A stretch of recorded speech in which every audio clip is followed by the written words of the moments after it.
A girl, maybe turning 72 soon in 3 days, but never too old for lip gloss. Yep, I come a long way from a young girl when I was playing in a band, and I met up with Lindsay at high school, and we ended up heading off in more than one way, which was often to my detriment through the years. But we made magic together, you know. We might not be talking now, but in those days we really did. We really made a good music, a good melody. And it took a while for us to crack the scene.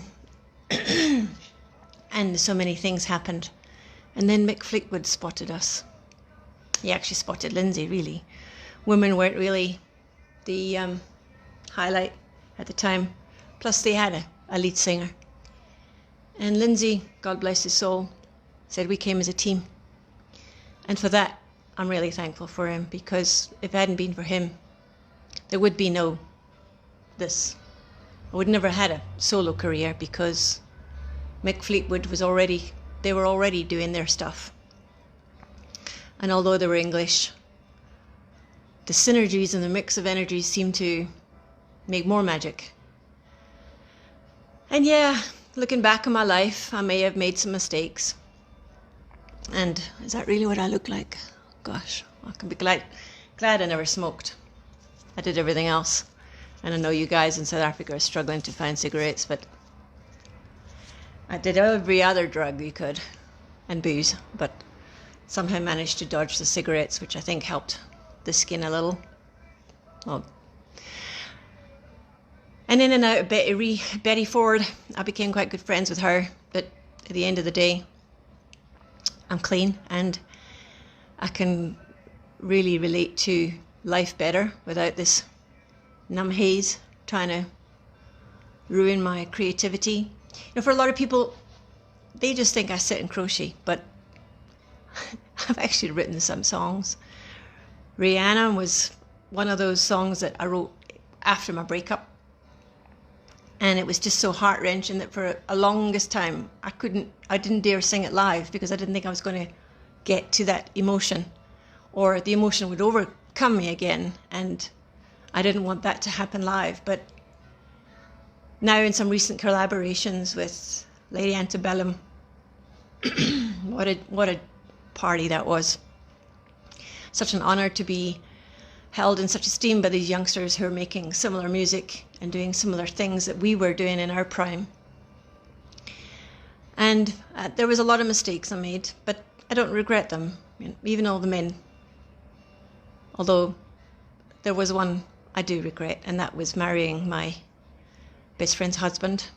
You know, she had just died from leukemia, just given birth to this baby, and me and Kim were looking at each other, grappling for this loss, this grief, and we just connected for that short, brief time. But it wasn't of a love, it was of a loss, it was of a grief that our lover, our loved one, had just died. And our marriage only lasted 3 months. Now, I was meant to be a free spirit. I mean, I truly, most of my music, you can see through the years, I've resonated with the fairies and the smaller, and being 5'1", I am of a fairy kind, I suppose. But that beauty and that essence of the early days music in the 70s was really something. After watching Janis Joplin as a young girl, and I thought, if I could leave a legacy like that, and her music connected to me. But I also knew that after many years of drugging, that if I didn't stop the drugging, I didn't want to be known for somebody that, oh, there she went. Pity she didn't live longer to see what her music did.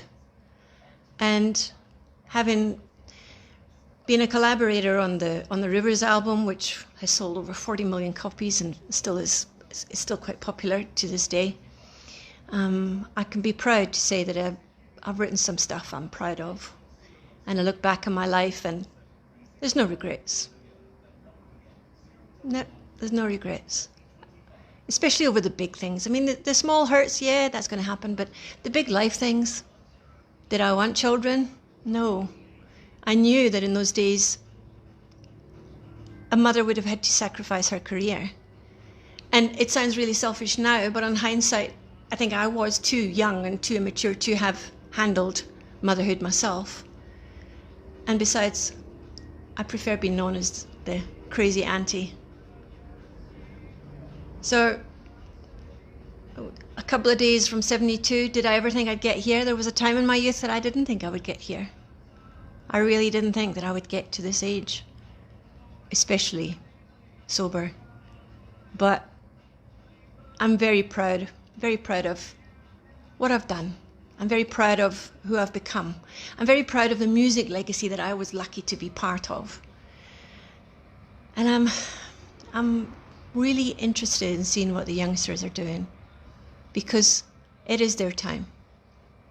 And all I can say is, have the best time of your life, because you just never know when it's going to be short.